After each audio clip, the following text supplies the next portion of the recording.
Essa é a segunda vez que a gente está tendo a oportunidade de estar ministrando. Na verdade é um curso, né? A gente chamou de curso, mas é mais um bate-papo, né? Porque todos nós somos advogados, todos nós frequentamos a academia, todos nós estudamos o Estatuto da Advocacia, e a gente teve o cuidado de fazer no ano passado, essa cartilha, que está todo mundo pegou a cartilha, gente? Essa cartilha que está com vocês, essas são as prerrogativas mais violadas. Obviamente que a gente tem no Estatuto e o Código de Ética 154 artigos, salvo engano, que são as prerrogativas dos advogados, mas nós pincelamos aí as 10 mais violadas, né? De acordo com um levantamento que a gente fez desde o início de 2016, lá com o presidente Luciano Bandeira, a gente levantou as prerrogativas mais violadas, são as que acometem a maioria da advocacia. Por conta disso, a gente vai se ater a elas, tá? Primeiramente, eu falo isso em todos os cursos. Ano passado a gente rodou, como eu falei, uma das subseções que eu vim foi aqui, um enorme prazer estar novamente aqui.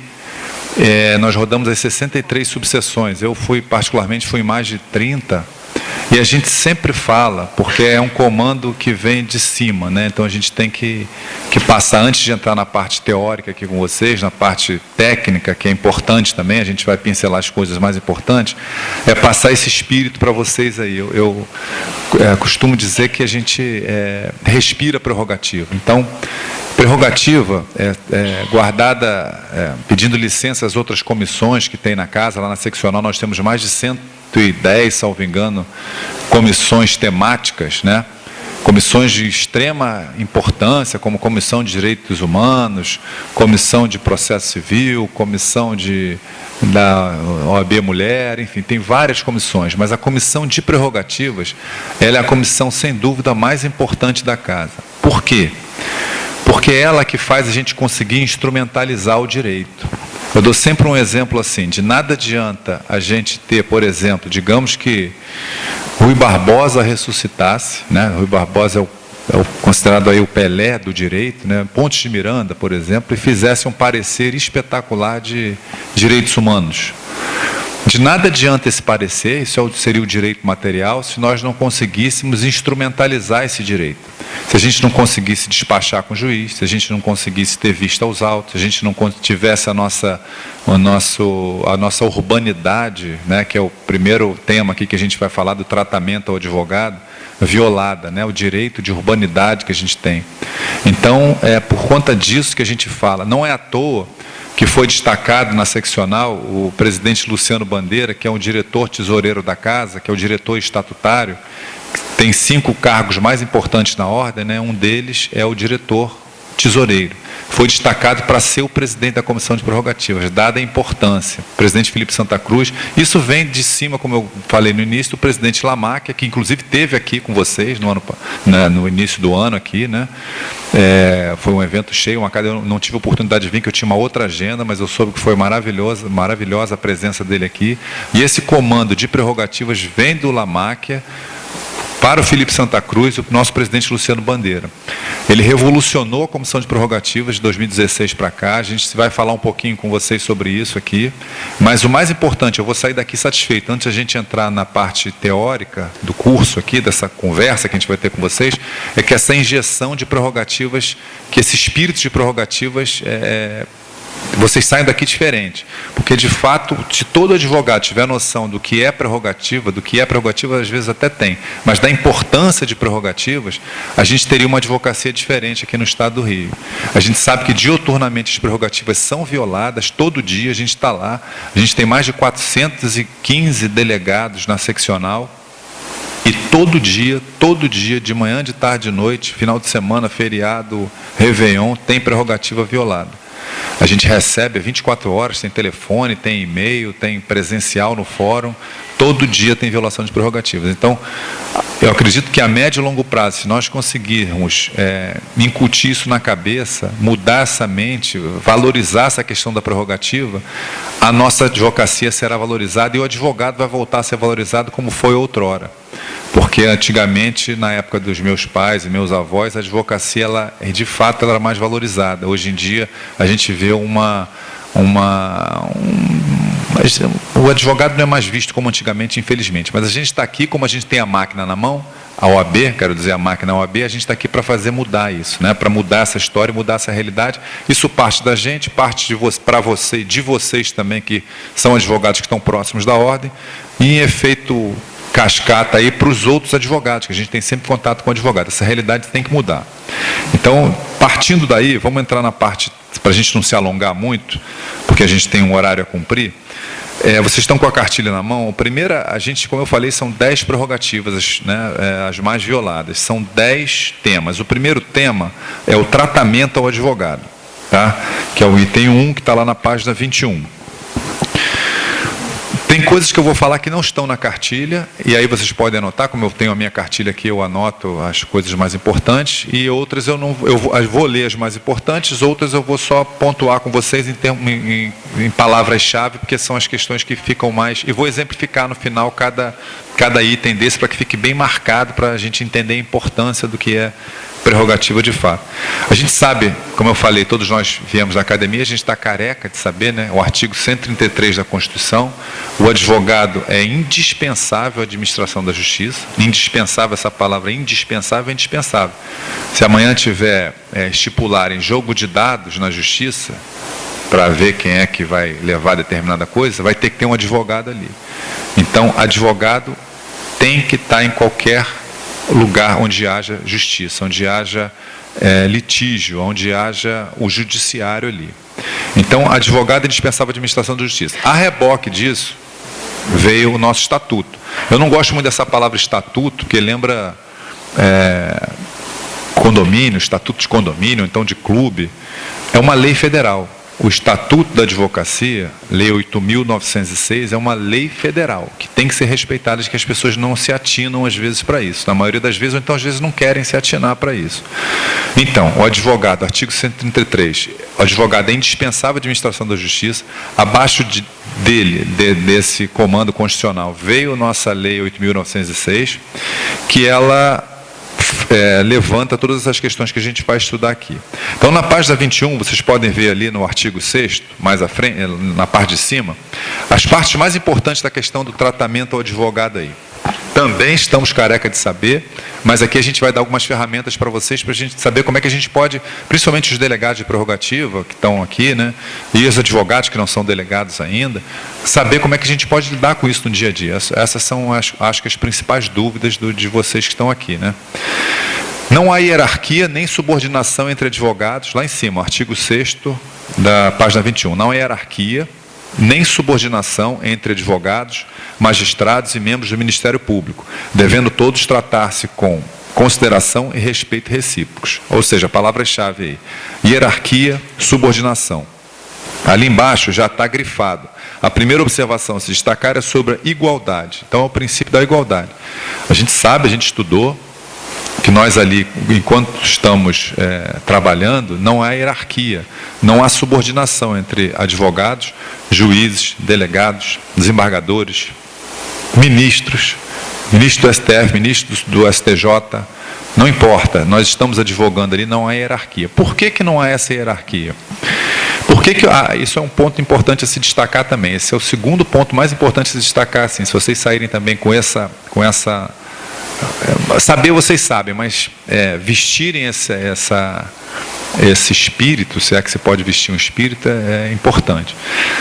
Por que dado esses poderes aos advogados, né, a única profissão que tem na Constituição, né, por que nós temos esses poderes? O advogado, na página 22 ali atrás, eu não vou ler tudo para vocês, senão a gente vai ficar aqui muito tempo, depois vocês podem ler em casa.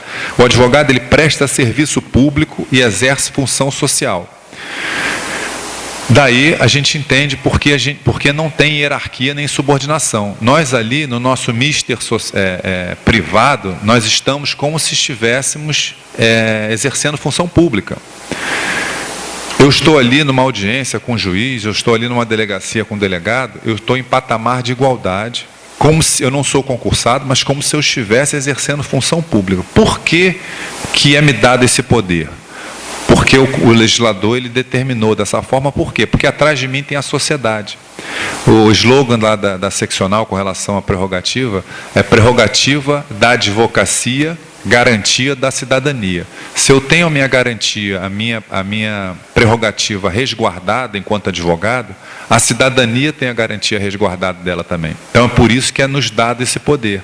Ou seja, então eu estou ali em patamar de igualdade com o magistrado, eu estou ali em patamar de igualdade com aquele ministro do STF numa sustentação oral, tem que haver igualdade, tem que haver, não há subordinação, tem que haver respeito mútuo, tem que haver o princípio da urbanidade.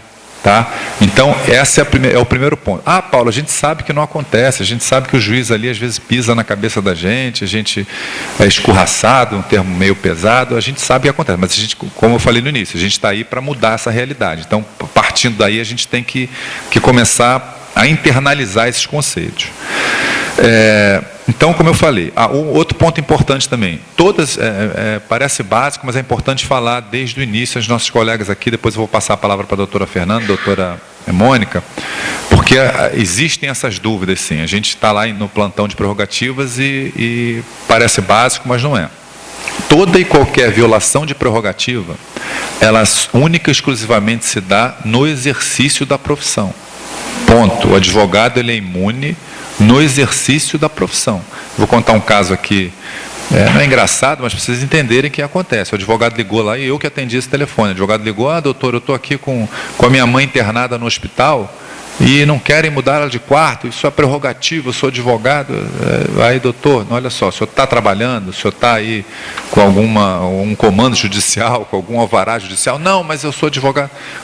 O doutor Luciano Bandeira orienta que a gente dê toda a atenção a todo e qualquer advogado que ligue para lá, a gente vai atender, só que a gente tem orientado, a gente orienta, olha doutor, a gente vai te ajudar dessa vez, mas isso não é prerrogativa, a prerrogativa é isso, prerrogativa é só no exercício da profissão. Então, o primeiro ponto, prerrogativa só no exercício da profissão. E outro ponto importante também, todas as violações de prerrogativa, a doutora Sheila, que é a nossa subprocuradora-geral de prerrogativas, que é a que comanda lá o setor de prerrogativas, orienta, né, e o presidente Luciano Bandeira também, que a gente tem que materializar. Advogado vive de prova, né? Então a gente hoje em dia pode filmar, tirar foto, pegar testemunha. Então toda violação de prerrogativa, a gente tem que ficar ligado nisso já.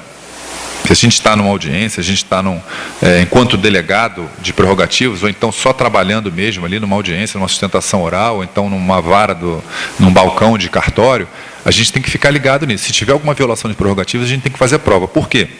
Porque a comissão de prerrogativas, ela só vai poder instrumentalizar esse direito, essa violação de prerrogativas, se ela tiver prova. Vou dar um exemplo aqui para vocês com relação ao tratamento do advogado. Eu falei que cada item desse eu ia dar um exemplo para vocês.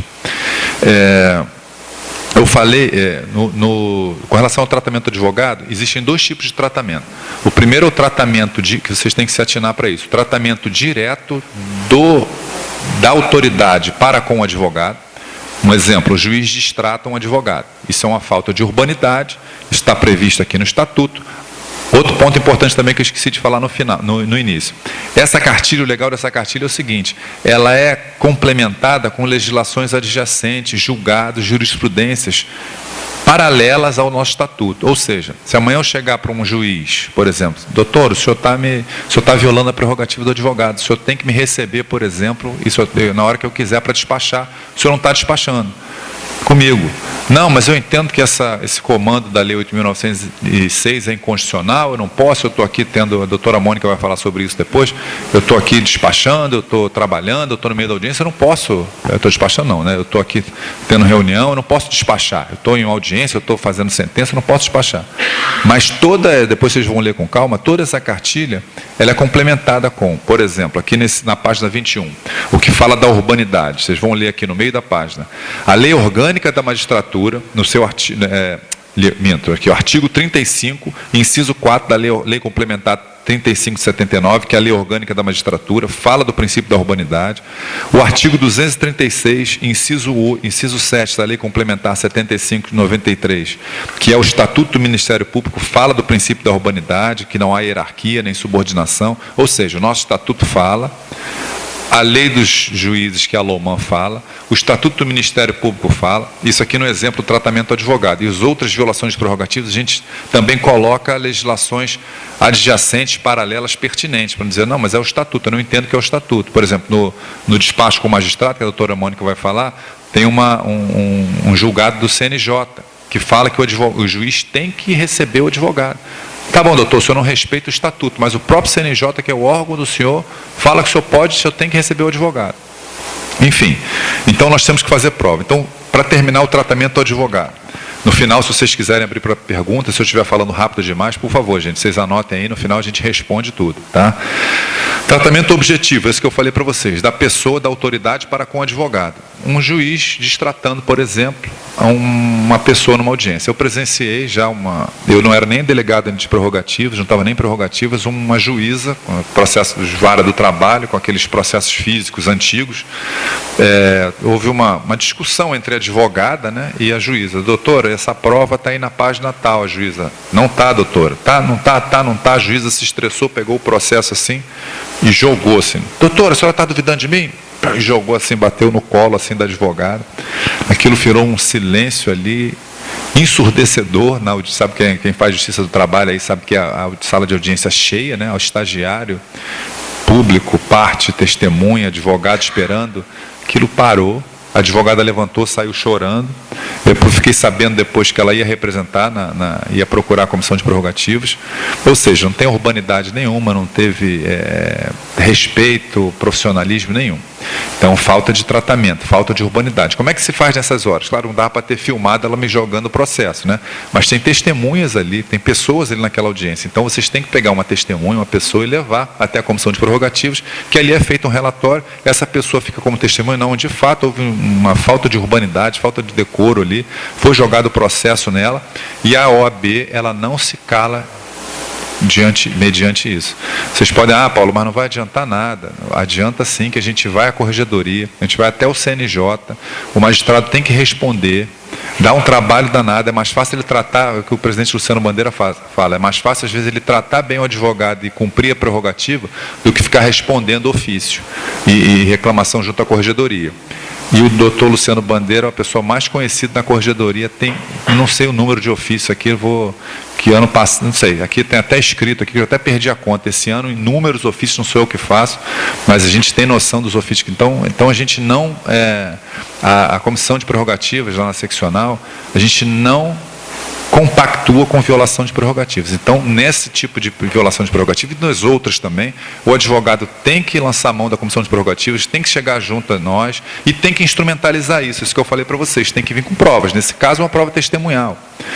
Um outro ponto, o segundo ponto com relação ao tratamento do advogado, que é importante vocês se atentarem também, na página 21, no artigo 6º, lá no final, fala assim, lá em cima, no exercício da profissão, está dizendo ali na antepenúltima linha, tratamento compatível com a dignidade da advocacia, fala ali, que é esse tratamento direto, subjetivo, e condições adequadas a seu desempenho.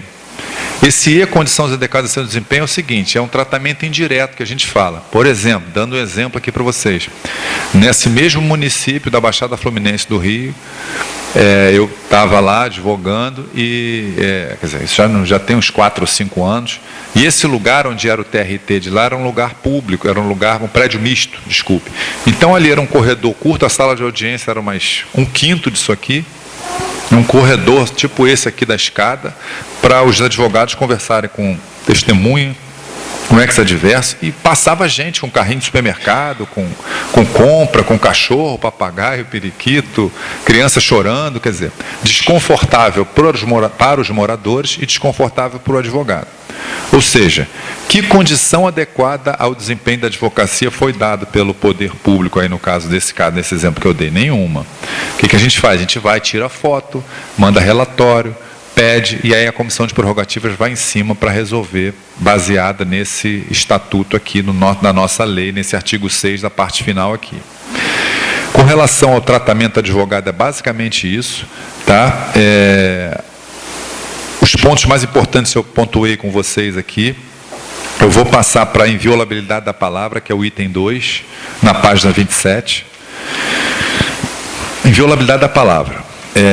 Assim como o tratamento ao advogado eu coloquei ali como princípio, eu anotei aqui na minha cartilha o princípio da igualdade, nós temos igualdade em qualquer lugar onde a gente estiver advogando ali, a gente não tem que se curvar para o poder público, a gente não tem que se curvar, a gente tem que tratar com o vento que venta lá, venta cá, a gente tem que tratar com urbanidade e respeito também.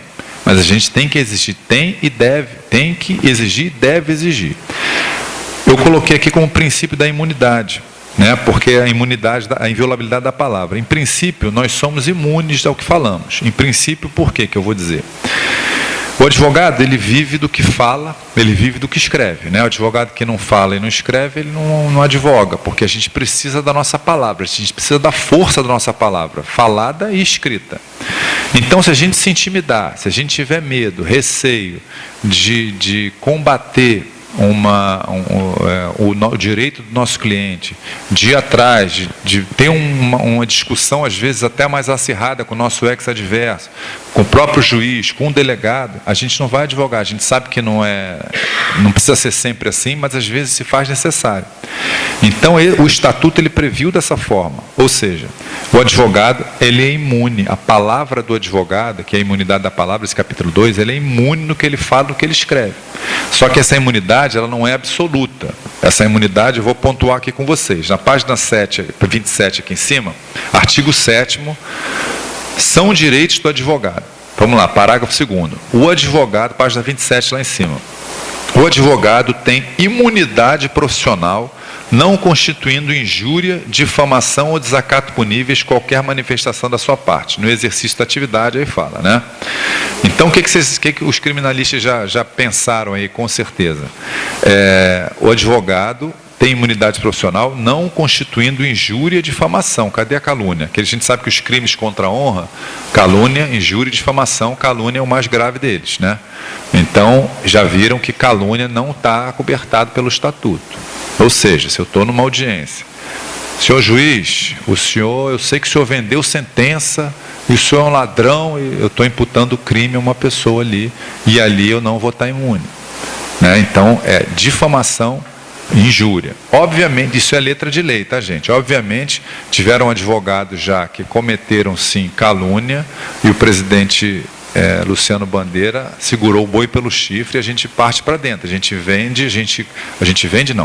defende de uma forma abrangente a violação de prerrogativas. A gente, inclusive, coloca que calúnia também o advogado cometendo calúnia no exercício da profissão, existe a inviolabilidade da palavra. Só que pela letra de lei, a gente está aqui para conversar com vocês sobre isso, não está.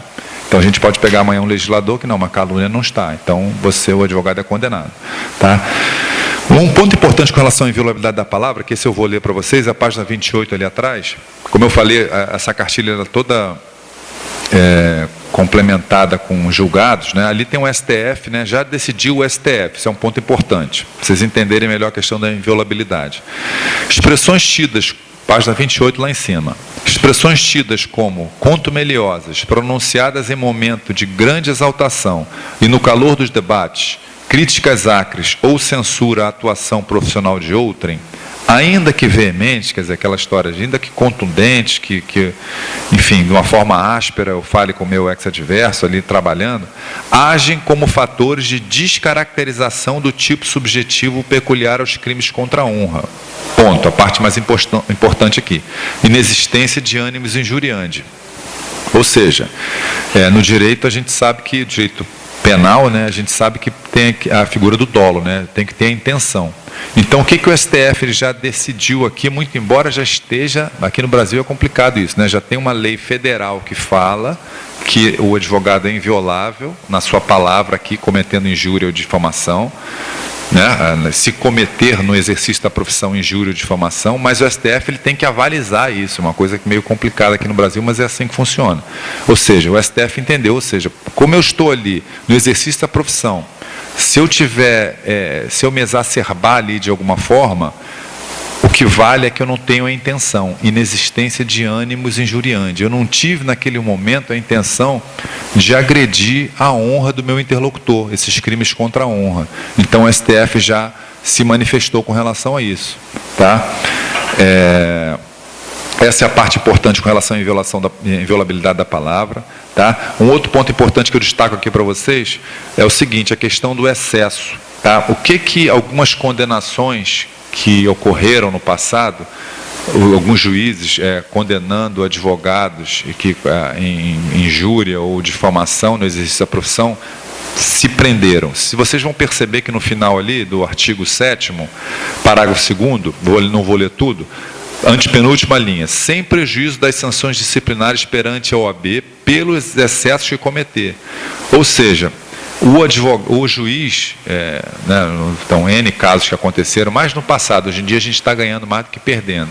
Eles se ativeram nesse ponto aqui, ok, ele cometeu injúria e difamação, o advogado, no exercício da profissão, mas ele cometeu um excesso. Então, por isso que eu estou condenando. Só que o excesso, ele responde administrativamente. Ele não responde judicialmente. A OAB vai em cima dele através de um processo ético. É diferente, isso é um ponto a se destacar aqui para vocês. Tá? Como eu falei no início, já fazer prova, né, de toda violação de prerrogativas, a gente tem que fazer prova, filmar. Hoje em dia a gente pode gravar audiência, enfim, tem N, cada vez está mais fácil de fazer prova. Né? Outro ponto importante também, que não está aqui na cartilha, eu anotei aqui para vocês se atentarem, o artigo 360 do novo CPC, inciso 5º, fala em registrar, artigo 360, inciso 5º, registrar em ata, com exatidão, todos os requerimentos apresentados em audiência. Aquela história de, não, doutor, eu quero que, o senhor não vai deferir isso, então eu quero que o senhor consigne em ata. Não vou consignar, porque não, eu quero. Então, isso é violação de prerrogativa, né? E vocês podem e devem sim chamar um delegado de prerrogativa. A gente dá uma sugestão assim, se vocês não quiserem, se o juiz não quer colocar em ata, você não assina. Você chama um advogado de prerrogativa para que, olha, eu tenho, além do nosso estatuto, que a minha palavra ela tem que ela tem que valer aqui, eu quero que registre isso em ata, estou trabalhando aqui. O estatuto, o novo CPC também faz menção a isso, ou seja, eu preciso que isso seja consignado em ata, porque eu estou pensando lá na frente, a gente é advogado, depois a gente vai questionar isso, enfim. Qualquer questão dessa que a gente possa querer lançar a mão no futuro. O exemplo, como eu falei para vocês aqui, eu vou dar 2, para terminar esse item 2 aqui, para eu passar daqui a pouco a palavra para minhas colegas. Aquele caso público e notório do advogado, sem entrar em questões partidárias, do Sérgio Moro, né, com o advogado do Palocci. Isso aí apareceu nas redes sociais, e teve um momento que o Sérgio Moro falou, doutor, se o senhor quer, que quem preside a audiência sou eu. Se o senhor quer fazer o meu papel, só faça concurso público. Falou de uma forma, e vem aqui, como se dissesse assim, obrigado. Como se dissesse aqui, quem manda sou eu. Só que o advogado, muito experiente já, o advogado Palocci, eu não sei o nome dele, enfim, ele de bate pronto, isso, eu estou comentando isso com vocês porque tem a ver com a inviolabilidade da palavra, de bate pronto, ele falou, doutor, se o senhor quiser advogar, eu estou fazendo o meu papel, se o senhor quiser advogar, o senhor peça exoneração e faça a prova da ordem dos advogados do Brasil. E aquilo ficou um debate ali, depois vocês podem procurar no YouTube, ficou uma coisa áspera. Ou seja, esse advogado, o que os juízes às vezes querem? Eles querem dar uma intimidada no advogado para ver se o advogado, para facilitar o trabalho deles. Às vezes eles não estão nem ali contra uma parte ou outra. Eles querem dar uma intimidade para ver se o advogado para que aquela audiência vai mais rápido, por exemplo. Mas ele tem que fazer o dele lá e eu estou fazendo o meu.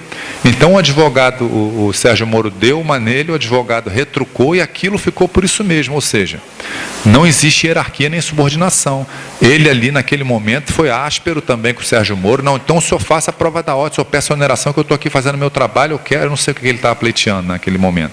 Mas isso é um exemplo, eu acho um exemplo bem assim, fácil da gente lembrar e a gente não deve se intimidar. O advogado ele tem que ter força na palavra. E um outro exemplo, que aí um exemplo que eu vou dar, o último exemplo aqui com relação a essa questão da inviolabilidade da palavra, tem uma advogada em Petrópolis, ela me autorizou a dar o exemplo dela, que foi um exemplo muito emblemático no ano passado. Ela teve uma advogada trabalhista, ela é de São Paulo, ela estava há 1 ano em Petrópolis, ela se separou e veio para a cidade, uma cidade considerada de qualidade de vida boa, para que pudesse criar o filho dela, e estava começando a angariar clientes. Enfim, a primeira audiência praticamente que ela foi fazer defendendo um hotel, numa audiência trabalhista, ela foi ouvir, no meio da audiência trabalhista, a cliente dela falou no ouvido dela: doutor, essa pessoa não pode testemunhar porque essa pessoa tem problemas mentais, alguma coisa assim.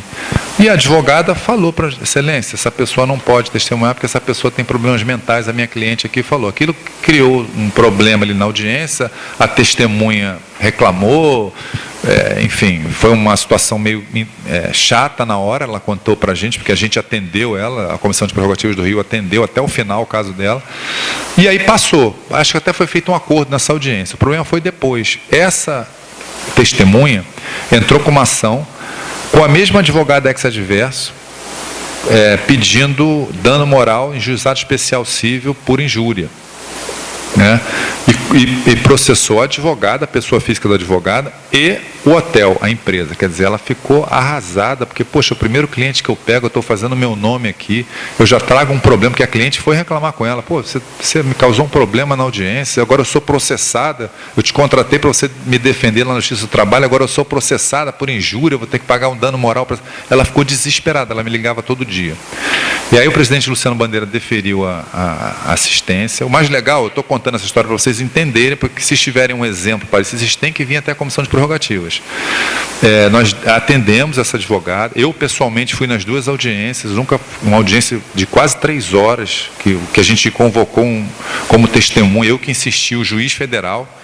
Eu achei que ele fosse ficar bravo comigo, mas ele tinha que ser testemunha, porque se ele não botou nada na ata ali, o juiz não coaduna com ilicitude. Se ele não colocou nenhum crime ali na ata e não tinha na ata de audiência, ele não viu crime nenhum, então ele tinha que dizer. Foi a primeira pergunta que eu fiz: doutor, essa ata o senhor que assinou?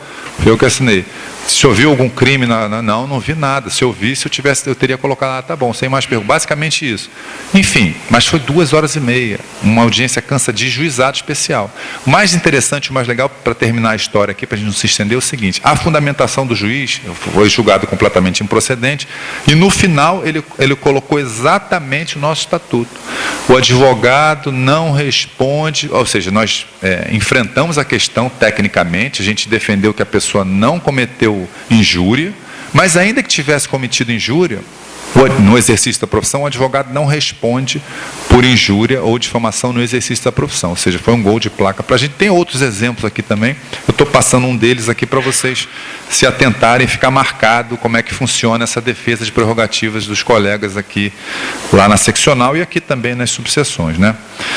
A parte do item 3, gente, já passando aqui para o outro item, eu vou pular o item 3, porque a parte criminal, a gente divide esse curso com a parte não criminal e a parte criminal. A parte criminal eu vou falar ao final, são 2 capítulos só, eu vou pular essa parte, tá? O item 3 que eu vou falar no final, que é a parte criminal, e esse item 3, vou para a parte de honorários advocatícios, tá? Honorários advocatícios. A gente sabe que tem 3 tipos de honorários: honorários contratuais, sucumbenciais e por arbitramento, né? O mais problemático é o contratual. E os pontos nodais aí que a gente vai passar para vocês é o seguinte. Primeiro aqui atrás, na página 38, tá? Essa súmula do STF, como eu falei para vocês. Essa eu vou ler, que essa é importante, essa é uma das mais importantes do STF, né? Por motivos óbvios aí para a gente. Os honorários advocatícios, página 38, lá atrás. Os honorários advocatícios, incluídos na condenação ou destacados no montante principal devido ao credor, consubstanciam verba de natureza alimentar, cuja satisfação ocorrerá com a expedição de precatório ou requisição de pequeno valor, observada a ordem especial restrita aos créditos dessa natureza. Ou seja, o próprio STF já disse que o nosso honorário consubstancia verba de natureza alimentar. Então, vamos voltar aqui para a página 37. Em sendo verba de natureza alimentar, ela é um crédito privilegiado. Tá ali, eu não vou ler tudo aqui, depois vocês vão ler com calma. Então, o nosso honorário, que é o nosso salário, que é o nosso ganha-pão, ele é um crédito privilegiado na falência, na concordata, na insolvência civil, no concurso de credores e na liquidação extrajudicial, por ter natureza alimentar. Esse é o primeiro ponto. Por ter natureza alimentar, por conta disso, creio eu que o legislador assim determinou. Esses são os 2 pontos mais importantes com relação a honorário advocatício. O honorário contratual é uma prerrogativa do advogado. A gente tem aquele contrato do cliente, é uma prerrogativa do advogado. São 2 principais, as que dão mais problemas lá. A primeira: Se nós juntarmos o nosso contrato de honorário antes, essa é a palavra-chave, antes da expedição do alvará ou da formação do precatório, não é uma discricionariedade do juiz separar o nosso honorário. Ele é obrigado a separar por força de lei. Ou seja, não é pedir ao juiz para separar. Ele tem que separar o honorário. Mas se nós juntarmos o... Claro que eu também não faço isso. A gente não faz a inicial, então a contestação já bota o contrato de honorário ali. Mas a gente tem que ficar ligado. Quando estiver chegando naquela parte ali, a gente peticionar para que seja separado, a gente juntar o contrato de honorário. Antes de formar o precatório, então expedir o alvará. Se nós juntarmos o contrato de honorário, isso acontece lá no Rio também, se nós juntarmos o contrato de honorário após a expedição do alvará, o advogado desesperado, por exemplo, o cliente não vai me pagar, um precatório grande, eu juntei o contrato de honorário, mas o juiz não quer separar. Aí o juiz já formou o precatório, aí não é mais violação de prerrogativa. E a gente sabe que a gente, infelizmente, não confia em todo cliente, né? Então, aquele cliente vai receber e depois você tem que cobrar daquele cliente, enfim, aí é outra história. Esse é o primeiro ponto. E o segundo ponto, que eu acho, até considero um pouco menos importante que esse, que o mais importante é esse, se você quiser lançar a mão de ter o seu honorário separado ali, você junta esse contrato antes desse momento que eu falei, é que, creio eu, por motivos de celeridade, o legislador assim determinou que se nós, por ser um crédito, como é um contrato, é um título executivo extrajudicial, inclusive uma peculiaridade, nosso contrato é o único que não precisa ter duas testemunhas, tá? Ele é um contrato, é um título executivo extrajudicial, e já pode ser, nós podemos lançar a mão de uma ação de execução direta. Mas, no caso aqui, a gente pode executar nos próprios autos. Então, esses são os dois pontos principais, ou seja, por questão de celeridade, a gente não precisa pegar aquele título executivo e fazer uma ação de execução autônoma. A gente já executa nos mesmos autos. Então, juntar o contrato de honorário antes, um ponto, para a gente ter separado. E segundo ponto, se a gente quiser executar aquele contrato, a gente pode executar, vamos supor que a gente tenha passado desse momento, pronto, agora eu vou ter que, o juiz não vai separar o meu honorário, então eu vou e faço uma execução nos próprios autos. Mas o ideal é você juntar o contrato antes desse momento. Exemplos aqui que eu vou dar para vocês entenderem a importância, quer dizer, ninguém precisa entender a importância de honorário, porque, por motivos óbvios, mas para vocês entenderem um pouquinho as lutas que a gente passa lá na seccional.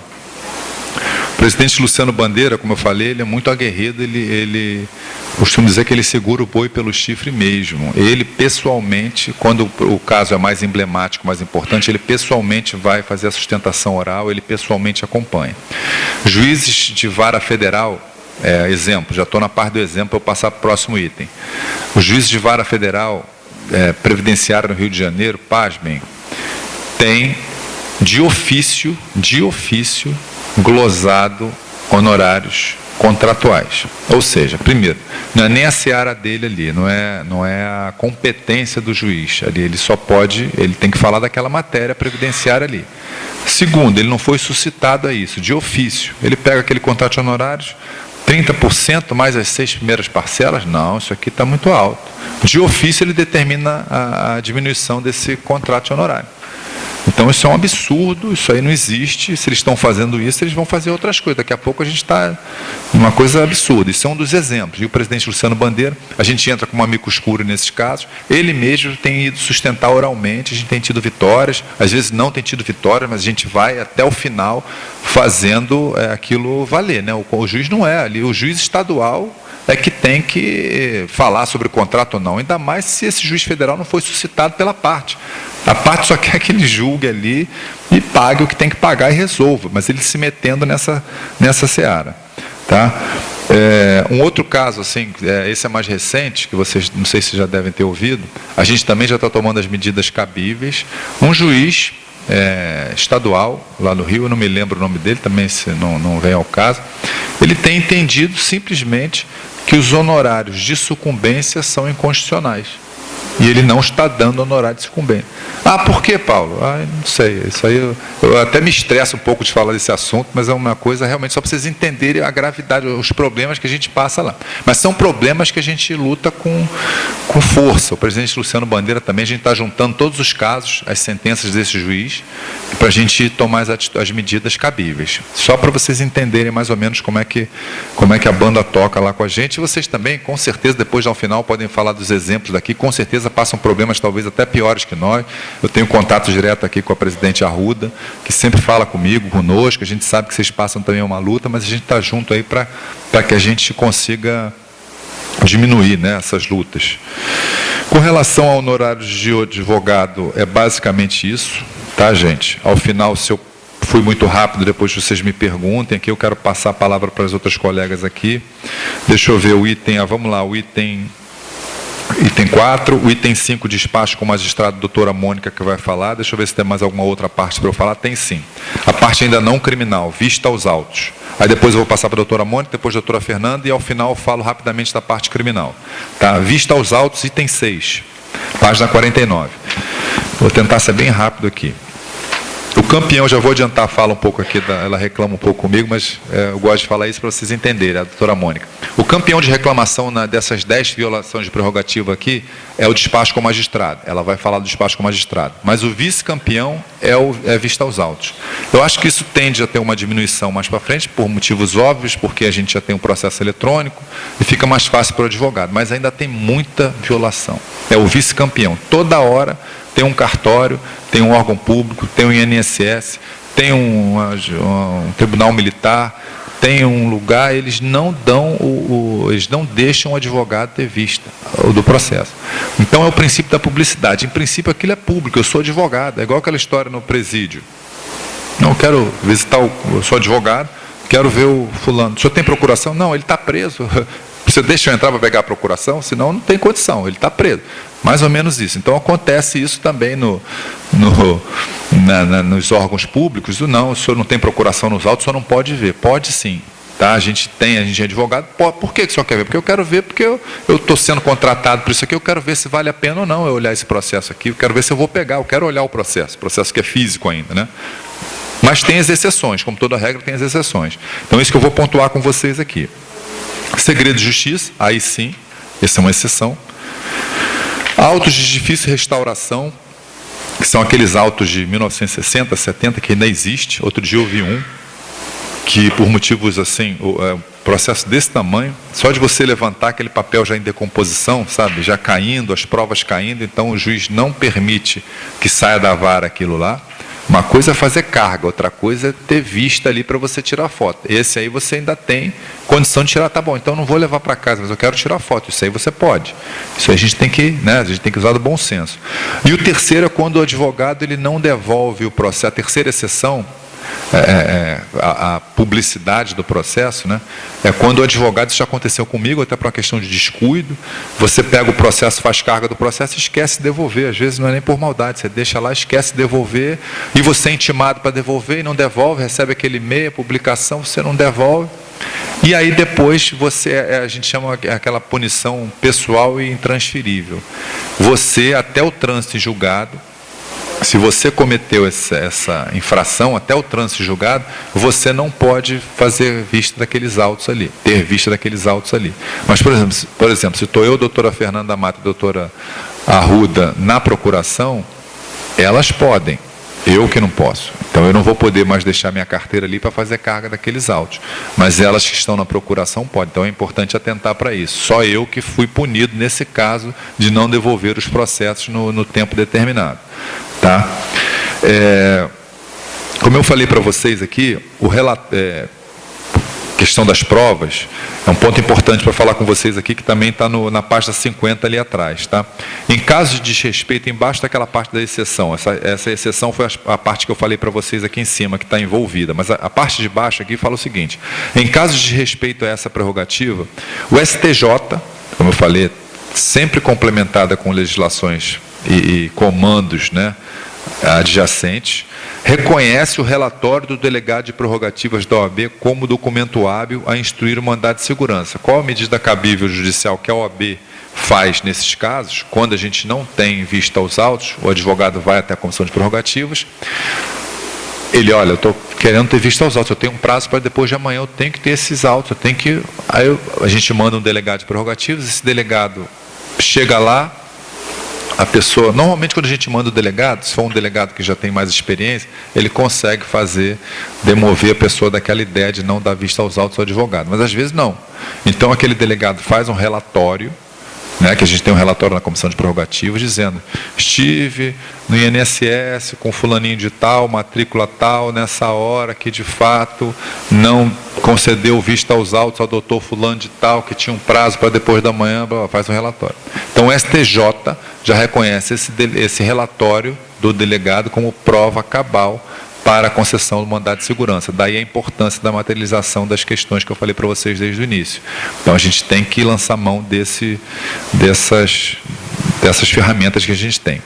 Uma outra, para finalizar aqui para vocês complementarem aí na cartilha de vocês, o próprio Conselho Nacional do Ministério Público, CNMP, na resolução 161 de fevereiro de 2017, se vocês quiserem anotar aí, resolução 161 de fevereiro de 2017 do Conselho Nacional do Ministério Público, também já fala da questão de vista aos autos, ou seja, o próprio Ministério Público também já abaixando a guarda, digamos assim. Não, o advogado ele tem que ter acesso aos autos. Aí, por várias questões, a gente vai entrar em questões aqui filosóficas, né, por quê? Porque tem direito ao contraditório, que ele tem que ver, enfim. A PL 85 de 2017 também, isso é importante, para vocês anotarem, porque a gente está torcendo para que isso passe. PL, Projeto de Lei 85 de 2017, já passou no Senado. Tá? Depois vocês botam no Google aí, vocês veem. O artigo 32, ele passa a criminalizar a violação, quer dizer, esse projeto de lei, ele passa a criminalizar a violação de prerrogativas. Tá? E especificamente o artigo 32 desse projeto de lei fala, por exemplo, que a gente está falando de vista aos autos aqui, uma negativa em vista aos autos, imotivada, né, passa a ser crime, salvo engano, de até 3 anos de detenção, enfim. Já passou no Senado, isso aí está na Câmara, e se passar, isso aí vai ser mais uma ferramenta para a gente poder lançar mão e ter a nossa prerrogativa resguardada. Tá? Com relação à questão de vista aos autos, eu acho que é basicamente isso. As coisas mais importantes. Depois, no item 7, tem advocacia criminal. Eu vou passar a palavra agora para a doutora Mônica, que vai falar de desagravo público e o despacho com o magistrado. Depois a doutora Fernanda, depois eu volto com a parte criminal e a gente abre para perguntas. Tá bom, gente? Doutora